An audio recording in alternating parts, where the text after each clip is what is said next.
So first, I'd just like to start with information given at a previous press conference. So, Police Commissioner Williams, in a previous press conference, you said that the bodies of the girls, they showed no signs of injuries. You also stated that the police found vomit beside each young lady. Has a cause of death been determined yet? Can you tell us where you are with that in the investigation? Good afternoon. I would like to start off first by expressing our sincerest condolences to the families of the three young women who have passed away, and to assure their families and the wider citizens of the United States of America that the government of Belize, the Belize Police Department, and our partner agencies, including the U.S. Embassy, will be doing our utmost best in order for us to properly investigate and to arrive at a conclusive cause of death in respect to all three young ladies.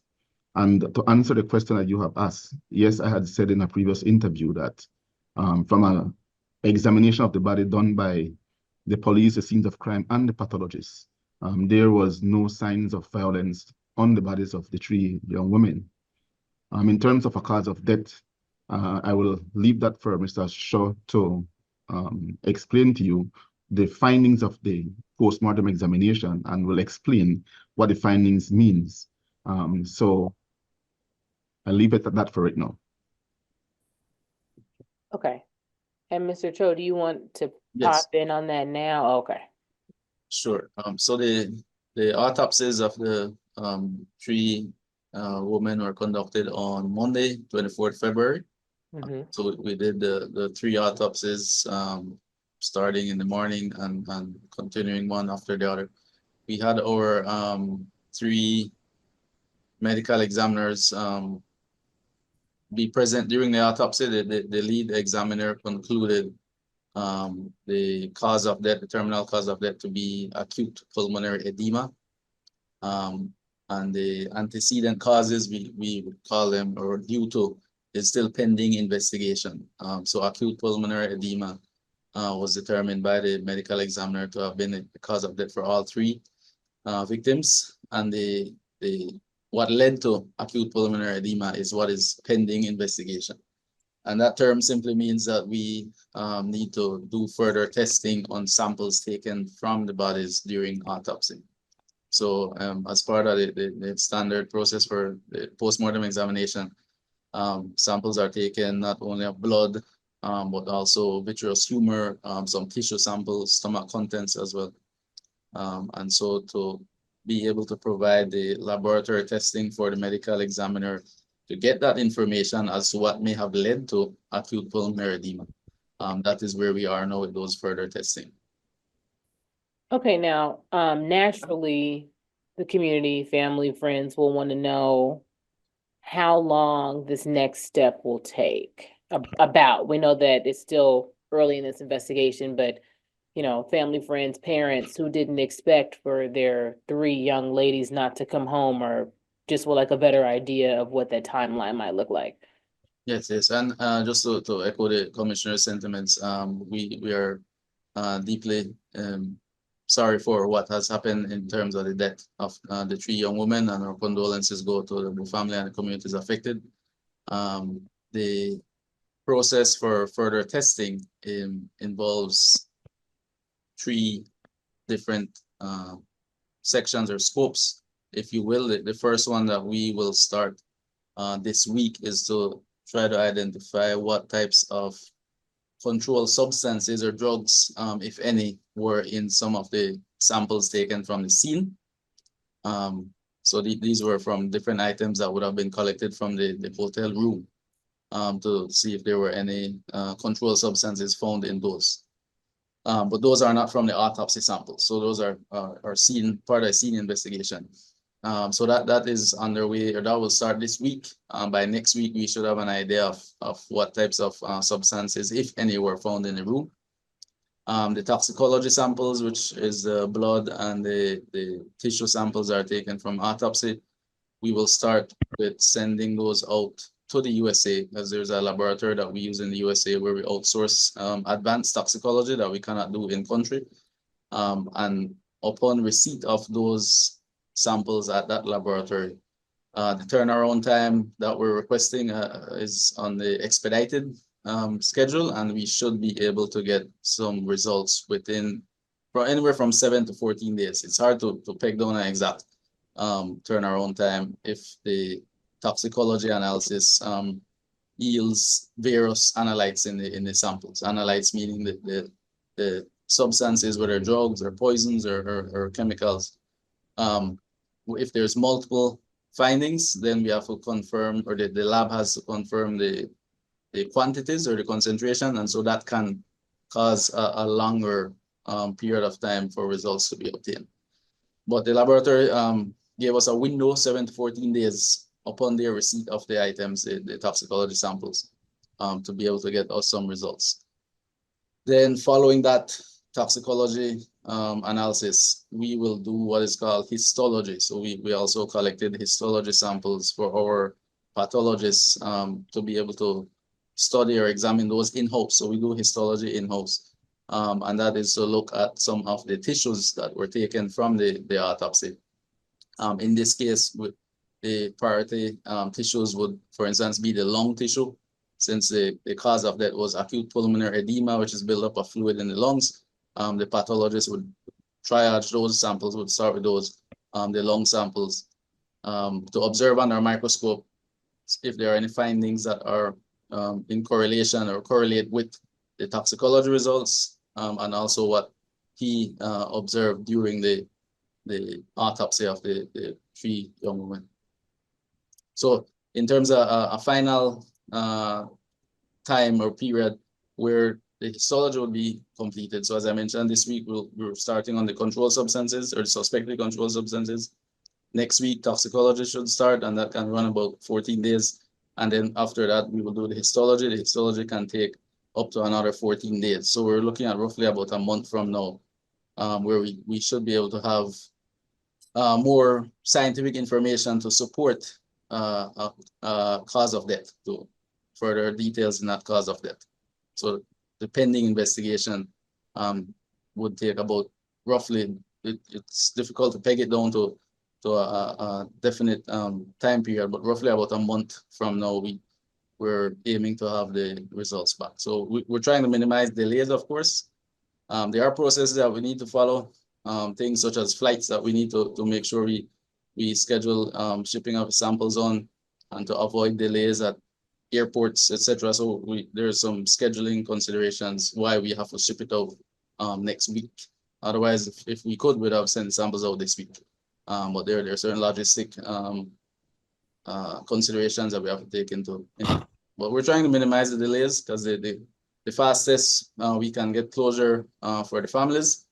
We understand the severe pain and tragedy and grief that they're going through. The faster we can get the closure for the families, and also the sooner we can identify what led to the death of these 3 individuals in that hotel room, we can also alleviate the concern that is there within the community as to the mysterious and sudden deaths of these young women. Thank you. And I think even just having that timeline is going to be very helpful to, again, family, friends, and community who are just wondering, okay, where are they in the investigation of Belize? So that was very helpful. My next question, what types of issues has the Royal Cahal Beach Resort had in the past? And maybe the police and fire might be able to answer this. Mr. Cho, you might as well. Has the resort had any issues like this previously, or that you all can remember in recent history? If I may, no, that resort have never had any such incident in the past.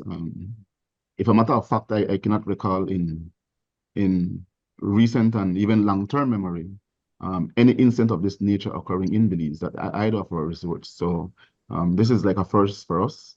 And like I said before, and as Mr. Cho had alluded in his intervention, that we certainly want to get to the bottom of this and find out exactly what took place that led to the death of these young women. Okay. Now, Americans watching this story, do they need to be concerned for their safety traveling to Belize following this incident? Because naturally people will hear this and their guard might be up a little more maybe than it was before if they're planning to travel to Belize. Well, certainly I would maintain that Belize is still a relatively safe country. I can tell you that we rank among the countries with the lowest incidence against tourists in our country. We cannot say at this time that what happened to the young ladies leading to the death was caused by Belizeans, and so we don't want it to be imputed that there is something done by Belizeans that caused the death of these young women. But anybody watching and may have hopes of coming to Belize, I would invite them to keep the hope and make the trip. We are a friendly nation. Our people are from different walks of life. We are like a melting pot. You can find almost every ethnicity of people in Belize. And though we're from different walks of life and different ethnicities, we live together as one. And that's what makes us very unique and friendly. So feel free, come and see what our country has to offer. Now, what you have laid out about your investigation is very thorough, but naturally, there will still be some people who might be skeptical. So, what is your message to those who might be skeptical of the investigation being conducted right now? What are your words to them? Well, the truth is, there's a lot that we have done and what we will continue to do. At the end of the day, like Director Shaw had mentioned that it is important for us to arrive at a definitive cause of death and what led to that cause of death. Not just for the satisfaction of the family members who are grieving, but for us as a nation as well, the people who live on Ambergris Key. Because certainly even the locals who live in Ambergris Key will have some concerns until they can hear exactly what actually transpired. And so we want to make sure that we get that definitive cause of death. But as a part of the investigation, we try our best to leave no stone unturned. Every angle that needs to be looked at, we ensure that we look at it. We have gone to the extent of tracing the background of these women since they arrived in Belize, where they went, what they did, and everything, to see if there would have been something off that they would have done. And we have not found anything. From our investigation, it revealed that they arrived in Ambergris Key on Wednesday last week. And after arriving on Wednesday, they went out the same Wednesday night to a location where they socialized a bit. And then they went back to their rooms around 12 midnight on Wednesday. And they were again seen leaving the hotel room on Thursday, sometime around 1 p.m. And they went to the Secret Beach area. Then they went to another location where they purchased some tequila and some snacks. And they retired to their room around 6 p.m. on Thursday. Well, they left Secret Beach around 6 p.m. and arrived at their room around 8 p.m. Thursday night. Since then, they were not seen leaving their rooms. Neither was anyone seen going into their rooms. Friday morning, when the housekeeping department went to do the usual housekeeping duties, they knocked on the door and there was no response. The housekeeping department went about their normal business as they would do. The next day morning on Saturday, they went back again to do housekeeping, and when they knocked on the door, again, there was no response. And seeing that it was the second day of no response, that raised some alarm to them, and so they notified management. And with that, management went and opened the door with the master key, and that's when they came across the three bodies inside the room.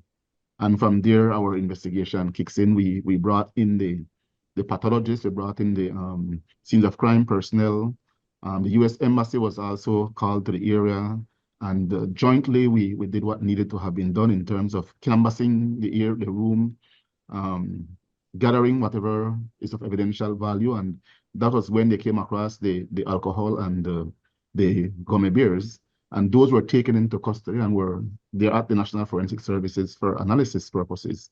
We're hoping that we'll be able to get some results from that very shortly. So there's a lot that we have done and a lot more that we will continue to do to ensure that we can bring a satisfactory closure to the families of these young women. Thank you. And if- Is there? Sorry, just to answer or add to your question, and to add to the commissioner's response. in terms of how we reassure the public who's watching that we're conducting a thorough investigation. We have been keeping the U.S. Embassy here in Belize abreast of the investigation, as the Commissioner said, every step of the way, in terms of the timeline for the processes that need to occur for concluding the cause of death. Today, as early as recent as this morning, the funeral home who's coordinating the return of the bodies to the USA was in communication with our office to get a clearance letter that the bodies can be released or exported, returned, sorry, to the USA, leaving our jurisdiction. And so that involves some coordination with other agencies, including Ministry of Health. So there are various agencies locally within Belize that are coordinating the investigation, and the U.S. Embassy has been involved and been updated every step of the way. Thank you, Mr. Cho. Is there anything that you all would like to say that I didn't ask you specifically about this investigation? Anything you think would be helpful to the community, parents, those watching here, and just keeping up with the investigation? Perhaps Mr. Dillett can comment on the carbon monoxide testing. Mr. Dillett? So we went, our firefighters went to the room on yesterday around 2, along with 2 other police officers, to do the testing for carbon monoxide presence, and they found nothing. And just to make sure that, to be safe, we went back again this morning around 11 o'clock, and we tried to recreate the similar environment which the ladies would have been in. So close the doors, the AC, things like that.